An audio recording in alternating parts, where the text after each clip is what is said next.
Today, we're making homemade macaroni and cheese that is delicious and truly quick and easy. No extra step of boiling the pasta, no fussy white sauce that needs to be cooked on the stove. This comes together in a flash and it can be prepared ahead. So, find yourself some cheese and some macaroni and let's get cooking. We'll start by combining all of the ingredients for our white sauce. We don't have to cook this on the stove or anything. We are just going to put everything into the blender. So that will be 2 cups of milk, preferably whole milk if you have it on hand. To that we will add 8 ounces of cream cheese. You could use goat cheese, you could use cottage cheese, maybe even ricotta, some kind of full fat dairy, but cream cheese is great as an emulsifier. All right, a little bit of seasoning. We're gonna do just a scant ½ teaspoon of kosher salt. If you're using table salt, do something a little bit closer to 1/4 teaspoon. 1/4 teaspoon of ground pepper. I happen to have white pepper on hand, so I'll use that here. Otherwise, you can just use regular black pepper, that's fine. We're going to do a teaspoon of mustard powder or ground mustard. And that's the classic that gives macaroni and cheese its classic flavor. It does not actually come out tasting like mustard, I promise. A dash or 2 of cayenne. You could use paprika if you want, and a dash or so, a few sprinkles. When you see a pinch or a dash, it's, you know, like a couple of shakes of nutmeg as well. So all of that into the blender, and we are just going to mix that until it's smooth. And then everything else is going to go along with this sauce into a buttered 8-inch dish, or you could use a buttered 8-inch square or a 9-inch round dish. And that everything else is just going to be ½ pound of dry pasta. We don't need to cook this either, so no bechamel, no cooking a separate sauce, no boiling the pasta ahead of time. Win-win. So we're just going to put that in there.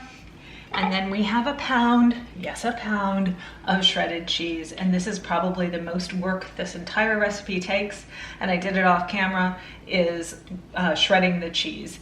And you could, or grating it, right? And you could definitely get pre-grated cheese, nothing wrong with that, nothing sinister in there, except that it may not melt quite as well because pre-grated cheese has, usually it's cornstarch or potato starch in it, just to keep it from clumping in the package, and that can prevent melting. So I'm just kind of tossing that around in here to kind of get the cheese and the macaroni to layer. And I'm gonna put almost all of the cheese. I'll reserve, like a couple handfuls, maybe like ½ cup altogether of that cheese. And by the way, you'll notice I have yellow cheddar here and white cheddar. I tend to think that the white cheddar melts a little bit better. You could even use Gruyere if you want to feel real fancy, or Colby Jack if you're not feeling quite as fancy, whatever works for you. But hold some of that back, and I like the white cheddar for how it melts and the yellow cheddar for its color. All right, so there's that mixed well enough together, and then we're just gonna pour this white sauce over the whole thing and work our way around to the corners. All right, we don't have to be too fussy about it. And then we are going to cover it and let it sit overnight, all day, overnight and all day, okay, up to an entire day ahead in the refrigerator until it is time to bake. Our mac and cheese has been parked in the refrigerator for an entire day, and it is ready to go in the oven.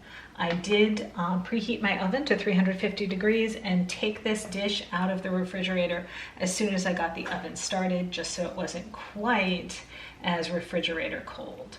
Just gave it another stir and I'm smoothing the top over a little bit. Quick note, if you don't want to prep this way ahead, you can definitely just mix everything together and put it right in the oven. You'll just want to give it another 30 minutes or so. Okay, either way, we're going to cover that with some foil, put it in that 350 degree oven and let it bake for about 20 minutes, at which point we'll grab that reserved cheese, sprinkle it on top, and leave it uncovered to bake for another 20 minutes. All right, we will see this when it is out of the oven. Our macaroni and cheese is out of the oven. It is sizzling, just a little bit browned on top. You can definitely put the broiler on for a few minutes at the end if you want it a bit browner and crispier up there. And now all we have to do, maybe the most difficult thing of all, is wait for another 15 or so minutes before we dig in.